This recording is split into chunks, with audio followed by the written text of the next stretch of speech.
Hi friends, எல்லோரும் எப்படி இருக்கீங்க? இன்றைக்கி என்னோடய ஃபுல் டே vlog பார்க்கலாம். ரொம்ப பிஸியாக போயிட்டு இருந்துச்சு. ஆக்சுவலாக இன்றைக்கி ஸ்கூல் லீவு, அதனால் அண்ணனும் தம்பியும் பொறுமையாக தான் எழுந்து வந்தாங்க. நான் அதுக்குள்ளே பிரேக்ஃபாஸ்ட் எல்லாமே செஞ்சு முடிச்சிட்டேன்.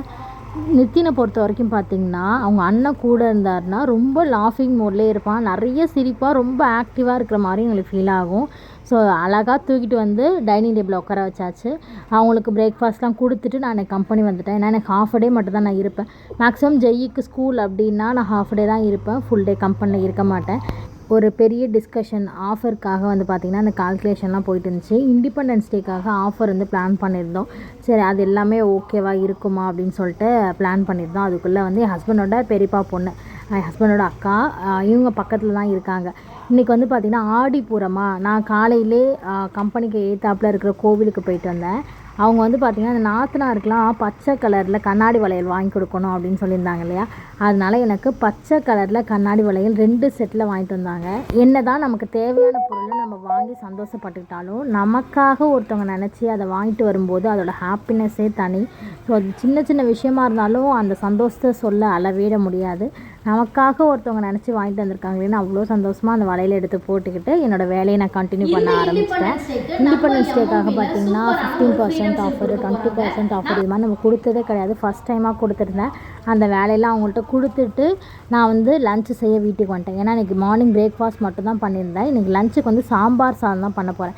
ஏன்னா இந்த வாரம் தான் இந்த ஆடி அமாவாசைலாம் வந்துச்சு, அன்றைக்கி தான் தடபுடலாக சாப்பிட்டோம். இன்றைக்கி வெள்ளிக்கிழமை தான் சாம்பார் தான் வைக்கணும். அதனால் 1 பாட் ரைஸ் மாதிரி சாம்பார் சாதம் வச்சிடலான் தான். ஜெய்யும் சாம்பார் சாதம் நல்லா சாப்பிடுவோம். சரி, அதனால் சூடாக வந்து சாம்பார் சாதம் பண்ணிவிட்டு நித்தினுக்கு கூடவே வந்து அவனுக்கு பருப்பு சாதம் பண்ணிட்டேன். கேரட்டு, உருளைக்கிழங்கு, துவரம்பருப்புலாம் போட்டு பருப்பு சாதம், கொஞ்சமாக சீரகம், 2 மிளகு. அவர் வந்து சாப்பாட்டெலாம் இன்ட்ரெஸ்ட் எப்படி காட்டுறாருனா, அந்த நேந்திரம் பனானா ஸ்வீட் பொட்டேட்டெலாம் கொடுத்ததுனால அவருக்கு வந்து இந்த ஸ்வீட்டாக தான் ரொம்ப லைக் பண்ணி சாப்பிட்றான். இந்த பருப்பு சாதம், இந்த கேரட் சாதம்லாம் சாப்பிட்டோம் அப்படின்னா வாய் உள்ளே போனாலும் வெளியில் துப்பிடுறாரு. மல்லு கட்டி தான் ஊற்ற வேண்டியதாக இருக்குது. அப்படியே அதே மெத்தட் தான். கொஞ்சம் எங்களுக்கு இந்த கத்திரிக்காய், அதுக்கப்புறம் முருங்கைக்காலாம் போட்டிருந்தேன். அப்புறம் சாம்பார் பொடி போட்டேன். அவருக்கு வந்து ப்ளைனாக போட்டு கொடுத்தாச்சு. நான் உப்பு வந்து அப்போல ஒரு 8 மந்த்லேருந்து ஒவ்வொரு பிஞ்சு சால்ட் வந்து ஆட் பண்ணிட்டேன். அப்போ தான் கொஞ்சம் அந்த டேஸ்ட்டு வந்து கொஞ்சம் என்ஹான்ஸ் ஆகி பசங்க சாப்பிடுவாங்க. ஸோ அதனால் அவனுக்கு நான் உப்பு போட்டு தான் கொடுத்துட்ருக்கேன் அப்போலேருந்து. சாம்பார் சாதம் பண்ணி முடிச்சுட்டு புளி பேஸ்ட்டு ஊற வச்சுட்டு நான் திரும்பவும் கம்பெனிக்கு போயிட்டேன். வந்து நான் சூடாக சாப்பிட்டுக்கிறேன்னு ஒரு 1:30 மணிக்கு கம்பெனி போயிட்டேன். ஏன்னா எனக்கு வீடியோஸ் எடுக்கிற வேலைகள் இருந்தது. அதுக்கப்புறம் பீட்ரூட் மால்ட்லாம் பண்ணிகிட்டு இருந்தாங்க. 2 நாள் நான் வந்து சென்னையில் இருக்க மாட்டேன். அதனால் கொஞ்சம் வீடியோஸ்லாம் எடுக்க வேண்டிய வேலைகள் இருந்ததுனால போயிட்டு திரும்பவும் வீட்டுக்கு வந்து சூடாக தாளித்து சாம்பார் சாதம் எல்லாருமே சாப்பிட்டோம். சாம்பார் சாதத்துக்கு மெயின் சைடிஸே அப்பளம் இருந்தால் நல்லாயிருக்கும். பட் நான் எனக்கு அப்பளம் பொரிக்கலாம் டைம் இல்லை. வரும்போதே அம்மா மோர் மிளகா கொண்டு வந்தாங்க ஊர்லேருந்து, அது வறுத்து வச்சுருந்தாங்க. அதுக்கப்புறம் நார்த்தங்காய் ஊறுகாய் கொண்டு வந்தாங்க. அதுக்கு விட என்ன காம்பினேஷன் வேணும், சூப்பராக சாப்பிட்டோம். அப்புறம் வெயிலுக்காக வந்து பார்த்திங்கன்னா கொஞ்சம் மோர் வந்து புதினா கருவேப்பிலெல்லாம் போட்டு அரைச்சி எடுத்துகிட்டு வந்தேன். அந்த மோர் சாப்பிட்டோம். அப்படியே இந்த சாம்பார் சாதத்துக்கும் மோருக்கும் நல்லா இருந்துச்சு. நம்ம சாப்பிட்டா தான் இந்த பசங்க பண்ணுவாங்க தெரியுமா, அதே மாதிரி வேலைகள் தான் இன்றைக்கி போணுச்சு. பட் நான் போல் என் ஹஸ்பண்ட் போயிட்டு க்ளீன்லாம் பண்ணிட்டு வந்துட்டாங்க. அப்புறம் நான்லாம் சாப்பிட்டு முடித்ததுக்கப்புறமா நித்தினுக்கு வந்து சாப்பாடு ஊட்டிவிட்டேன். என்னோடய ரொட்டீன் அப்படிங்கிறது செட்டே பண்ண முடியல இன்ன வரைக்கும். அந்த 1 இயராக நான் வந்து எங்கெங்கே டைம் கிடைக்கும் அப்படின்ட்டு இந்த டைமில் இந்த வேலை பார்க்கலாம், அந்த டைமில் இந்த வேலை பார்க்கலான்னு மைண்டு ஃபுல்லாக ஓடிக்கிட்டே இருக்குது. ஆக்சுவலாக வந்து பார்த்திங்கன்னா இப்போ குழந்தை அப்படின்னா நம்ம அந்த ஃபோக்கஸ் ஃபுல்லாகவே இருக்கணும். நம்ம வந்து வீடையும் பார்த்துக்கிட்டு பிஸ்னஸையும் பார்த்துட்டு குழந்தையும் பார்க்கும்போது மைண்டு வந்து அப்படியே பிஸியாகவே இருக்குது. ஒரு ஸ்ட்ரெஸ்ஃபுல்னு சொல்லுவாங்களே, அந்த மாதிரியே இருந்துச்சு. 2 நாள் வந்து நாங்கள் ஊருக்கு போகிறதுக்காக பிளான் பண்ணியிருந்தோம். அது என்ன ஃபங்க்ஷன் அப்படின்னா, நித்தினுக்கு மொட்டை அடிக்கிறதுக்காக. ஃபஸ்ட்டு மொட்டை அது வந்து குலதெய்வம் கோயிலில் தான் அடிக்கணும் அப்படின்னு சொல்லுவாங்க இல்லையா. அதனால் அவனுக்கு சாப்பாடு ஊட்டி விட்டு குளிப்பாட்டிட்டு இன்னும் 2 நாளில் இந்த முடியை பார்க்க முடியாது, கொஞ்சம் நேரம் தொட்டு விளையாண்டுட்டு முடிக்கு வந்து சின்னதாக குடுமி போட்டு கீழே இறக்கி விட்டாச்சு. அவர் அதை பார்த்தது பயங்கர குஷி ஆகிட்டார். அந்த பேண்டே தலையில் நிற்கலை. ஜெய்யிக்கு நிறைய முடி இருந்துச்சு, இவனுக்கு வந்து முடி கொஞ்சம் கம்மி தான். கொஞ்சம் விட்டால் கூட என்ன தெரியுமா பண்ணுவார், ஸ்டோர் ரூம்குள்ளே போய் பூந்துப்பார். இந்த வேலைக்கெல்லாம் பயங்கரமான சேட்டை பண்ணுவார். சரி ஓகேன்ட்டு கொஞ்ச நேரம் போட்டுக்கிடான்ட்டு அந்த பேண்டு கீழே வந்துச்சு. திரும்ப கிளிப்பை எடுத்து பின் பண்ணி விட்டேன். ஆனால் கை ஃபுல்லாக தலைமையில் தான் இருந்தது. அப்புறம் சரி ஓகே, எனக்கு வெள்ளிக்கிழமையா சக்கரை பொங்கல் வச்சு சாமி கும்பலாம். ஆடி கடைசி வெள்ளி, அதனால் கற்கண்டு நிறையா இருந்துச்சு. அப்படியே கற்கண்டு பொங்கலுக்காக ஸ்டவ்வில் வந்து பொங்கலுக்கு வேக வச்சிட்டேன்.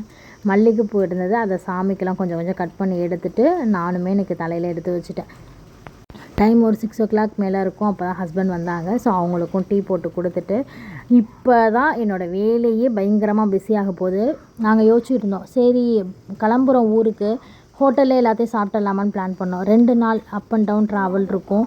ஸோ 2 நாளுமே நம்மளால் கடையில் சாப்பிட முடியாது. அதனால் ஒரு நாள் மட்டும் வீட்டிலேருந்து எடுத்துகிட்டு போயிடலான்ட்டு என் ஹஸ்பண்ட் என்ன சொன்னாங்கன்னா, புளி சாதமும் காலையில் இட்லி எடுத்துகிட்டு போயிடலாம் அப்படின்னாங்க.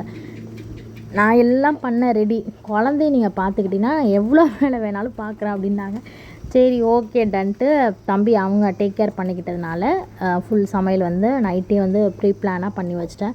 நான் சக்கரை பொங்கல் தான் தெரியாமல் பண்ணிட்டேன். அதுக்கு தான் சிம்பிளாக பாலாவது காய்ச்சி சாமி கும்பிட்டுலாம் பிளான் பண்ணியிருந்தேன்.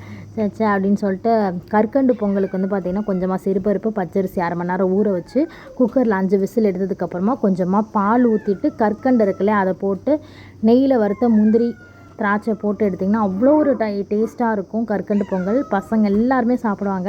அப்படியே கார்டனில் போயிட்டு இலையை பறித்து சாமி கும்பிட்டாச்சு. இன்றைக்கி இந்த 3ஆம் பிறைன்னு சொல்லுவாங்க. அமாவாசைலேருந்து வர 3ஆவது நாள் வந்து நிலா அவ்வளோ அழகாக தெரியும். அந்த 3ஆம் பிறையை ரசிச்சுட்டு ப்ரேயர்லாம் பண்ணிவிட்டு 1 மணி நேரத்துக்கு நான் யாருமே டிஸ்டர்ப் பண்ணக்கூடாதுன்னு கிச்சனுக்குள்ளே வந்துட்டேன். இன்றைக்கி வந்து புளியோதரை பேஸ்ட் தான் ரெடி பண்ணேன். ஆக்சுவலாக ஒரு ஐயர் மாமியை எனக்கு இந்த ரெசிபி சொல்லி கொடுத்தாங்க. அந்த ஐயர் மாமி யார் அப்படின்னா நம்ம கம்பெனியில் ஒர்க் பண்ணுற ஸ்டாஃப் தான். நல்லெண்ணெயில் கடுகு கடலைப்பருப்பு போட்டுக்கலாம். எங்கள் மாமனாருக்கு கொஞ்சம் பல் மெல்றதுக்கு பிரச்சனையாக இருக்கிறதுனால நான் கடலைப்பருப்பு போடாமல் அரைச்சி சேர்த்துட்டேன். நல்லெண்ணெய் கடுகு காஞ்ச மிளகாய் வேர்க்கடலை போட்டு தாளிச்சுட்டு ஒரு 1/4 கிலோ புளியை வந்து ஊற வச்சு நல்லா திக்காக அதில் வந்து கரைசலை சேர்த்துக்கணும். இது நல்லா கொதித்து வரும். கொஞ்சம் தேவையான அளவு நம்ம உப்பு போட்டுக்கலாம்.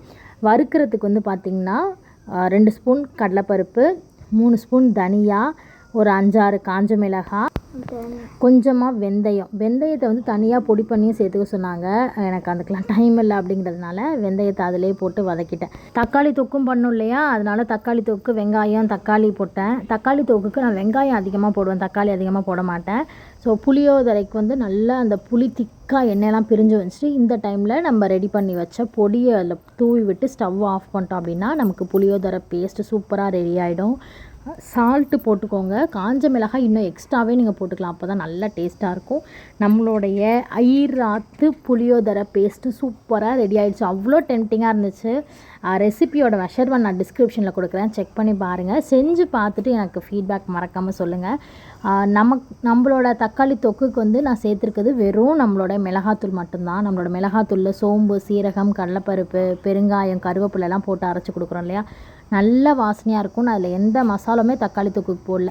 வெங்காயம், தக்காளி, கருவேப்பிலை, நம்மளுடைய மிளகாத்தூள், கொஞ்சமாக தண்ணி தெளித்து அந்த எண்ணெயிலே தான் சுருள வதக்கணும். தேவையான அளவு உப்பு, அவ்வளோதான். இந்த தக்காளி தொக்கு ஃப்ரிட்ஜில் வச்சிங்கன்னா 1 வாரம் வரைக்கும் சூப்பராக சாப்பிட்லாம். நான் கொஞ்சோண்டு மட்டும் ட்ராவலிங்க்கு எடுத்துக்கிட்டு நெக்ஸ்ட்டு நான் ஃப்ரிட்ஜில் ஸ்டோர் பண்ணி போயிட்டேன். ஏன்னா 2 நாளைக்கு அது இட்லி தோசைக்கு வச்சுக்கலாம் அப்படின்னு.